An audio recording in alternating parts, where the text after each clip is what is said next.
Social मीडियावरती सध्या एक व्हिडिओ प्रचंड व्हायरल होतोय। व्हिडिओ बलुचिस्तान मधला आहे। व्हिडिओत 8 पाकिस्तानी सैनिक एका खडकाळ डोंगरावर गुडघ्यावर बसलेले दिसतात।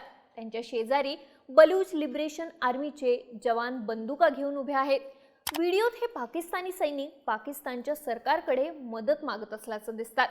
व्हिडिओमध्ये एक सैनिक रडतानाही दिसतो। तो रडत रडत पाकिस्तानच्या सरकारकडे मदतीची याचना करत असतो।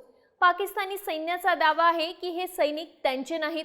हा व्हिडिओच खोटा असल्याचं सरकारचं म्हणणं आहे। पण BLAने मात्र पाकिस्तानला 22 फेब्रुवारीपर्यंतचा अल्टिमेटम दिलाय। आमच्या मागण्या मान्य झाल्या नाहीत तर आम्ही या सर्व सैनिकांना फाशी देऊ असा इशारा बलूच आर्मीने दिलाय।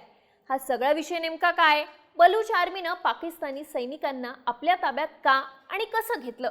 पाकिस्तान हे सैनिक आपले नसल्याचा दावा का करतोय? 22 फेब्रुवारीपर्यंत नक्की काय अल्टिमेटम देण्यात आलाय? सगळी स्टोरी जाणून घेऊया या व्हिडिओच्या माध्यमातून। नमस्कार, मी दिव्या आणि तुम्ही पाहताय बोल भिडू। सगळ्यात आधी या व्हायरल व्हिडिओबाबत जाणून घेऊ। हा व्हिडिओ बलूच लिबरेशन आर्मीचं अधिकृत सोशल मीडिया अकाउंट हक्कालवर पब्लिश करण्यात आलाय। व्हिडिओमध्ये BLAचे जवान त्यांनी पकडलेल्या पाकिस्तानी सैनिकांना म्हणतात, पाकिस्तान सरकारला आम्ही 7 दिवसांचा अल्टिमेटम दिला होता, पण ते तुम्हाला त्यांचे सैनिक मानण्यास तयार नाहीत। तुम्ही पाकिस्तानी सैनिक आहात हे कसं सिद्ध कराल? याला उत्तर देताना एक पाकिस्तानी सैनिक रडत रडत म्हणतो, आम्ही त्यांचे सैनिक नाही असं पाकिस्तानी आर्मी कसं म्हणू शकते? यानंतर तो सैनिक त्याची ऑफिशियल ID कॅमेऱ्याला दाखवत म्हणतो, हे पाकिस्तानी आर्मीचं आहे, हे त्यांनी आम्हाला दिलंय, आम्ही हे स्वतः बनवलेलं नाही। ते कसं म्हणू शकतात की आम्ही त्यांचे सैनिक नाही?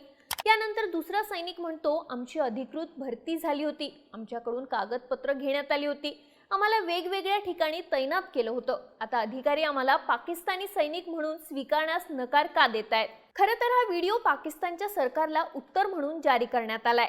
झालं असं की बलुचिस्तानच्या बलूच लिबरेशन आर्मीनं 14 फेब्रुवारीला काही पाकिस्तानी सैनिकांचं अपहरण केलं होतं। BLAच्या मीडिया विंग हक्कालनं 17 सैनिकांना ताब्यात घेतल्याचा दावा केलाय। मात्र त्यापैकी 10 सैनिक स्थानिक बलूच वंशीय आणि पोलीस फोर्स मधले होते, त्यामुळे त्यांना फक्त इशारा देऊन सोडण्यात आलं। पण उरलेले 7 सैनिक पाकिस्तानी लष्कराचे होते, त्यांना बलूच आर्मीनं आपल्या ताब्यात ठेवलं। या सैनिकांना ताब्यात घेतल्यानंतर BLAनं त्यांचे काही फोटोज आणि व्हिडिओज जारी केले। बलूच आर्मीनं पाकिस्तानच्या सरकारला 7 दिवसांची मुदत दिली होती। या सैनिकांच्या बदल्यात पाकिस्तानी सैन्यानं BLAच्या ज्या जवानांना पकडलं आहे त्यांना सोडण्यात यावं अशी मागणी BLAनं केली होती।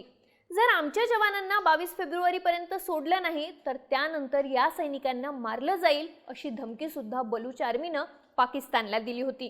BLAनं दावा केला होता की या सैनिकांना ऑपरेशन हेरॉफच्या दुसऱ्या टप्प्यामध्ये पकडण्यात आलंय। बलूच लिबरेशन आर्मीनं पाकिस्तान विरुद्ध ऑगस्ट 2024 पासून ऑपरेशन हेरॉफला सुरुवात केली आहे। या ऑपरेशन अंतर्गत बलूच जवान पाकिस्तानी सैनिकांवरती थेट हल्ले करतात।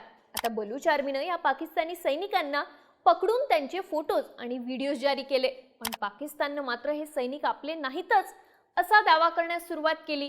व्हिडिओ समोर आल्यानंतर पाकिस्तानी सैन्य आणि ISIशी संबंधित सोशल मीडिया अकाउंट्सनं दावा केला की व्हिडिओत दाखवलेले सैनिक पाकिस्तानी नाहीत। काही हँडल्सनं तर हे व्हिडिओ खोटे असल्याचेही दावे केले। पाकिस्तानी अधिकाऱ्यांनी दावा केला की त्यांचा एकही सैनिक बलूच आर्मीच्या ताब्यात नाही। आता हे सगळं झाल्यानंतर आणि 7 दिवसांचा अल्टिमेटम संपत आल्यानंतर बलूच आर्मीनं हा नवा व्हिडिओ रिलीज केला, ज्यामध्ये हे सैनिक स्वतः रडत रडत ते पाकिस्तान आर्मीचे असल्याचं सांगतायत। याआधी 7 सैनिकांना पकडल्याची बातमी होती, पण या व्हिडिओमध्ये 8 सैनिक दिसतात। यापैकी एका सैनिकाचं नाव मोहम्मद शहरम आहे। तो पाकिस्तानी सैन्यात शिपाई पदावर आहे।